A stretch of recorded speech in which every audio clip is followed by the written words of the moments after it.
চুয়াডাঙ্গায় ছড়িয়ে পড়ছে বিষাক্ত আগাছা পার্থেনিয়াম। এতে জেলায় স্বাস্থ্য, কৃষি ও পরিবেশে বিরূপ প্রভাব পড়ার আশঙ্কা তৈরি হয়েছে বলছেন বিশেষজ্ঞরা। চুয়াডাঙ্গা জেলার রিপোর্টার ফাইজার চৌধুরী পাঠানো তথ্য ছবিতে ডেস্ক রিপোর্ট।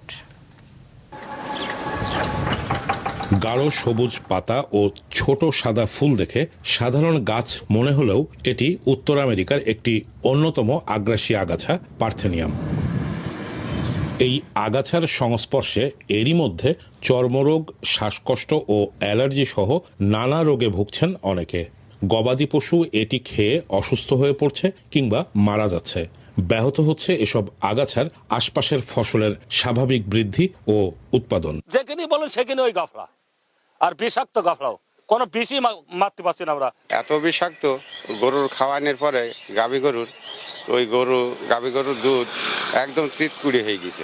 কোনো সরকার থেকে, কৃষি অফিস থেকে কোনো লোকজন আসেনি যে গাছটা মারার জন্য।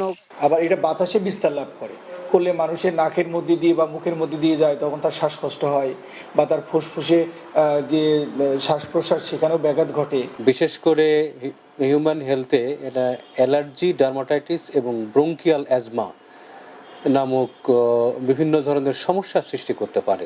পার্থেনিয়ামের ক্ষতিকারক প্রভাব এড়াতে জরুরি গবেষণা, কার্যকর বালাইনাশক উদ্ভাবন এবং জাতীয় পর্যায়ে সমন্বিত নির্মূল কর্মসূচি গ্রহণ প্রয়োজন মনে করেন কৃষি কর্মকর্তারা। যে যদি কোনো সুনির্দিষ্ট আগাছানাশক এটি কার্যকরী ভূমিকা পালন করে, সেটি আমরা যদি জানতে পারি এবং এটা যদি রিসার্চ ফাইন্ডিংস থাকে, আমরা সেটির ব্যাপারেই পরামর্শ সর্বাগ্রে দেব। 2008 সালে বাংলাদেশে প্রথম শনাক্ত হওয়ার পর দ্রুত ছড়িয়ে পড়ে দেশের বিভিন্ন জেলায়।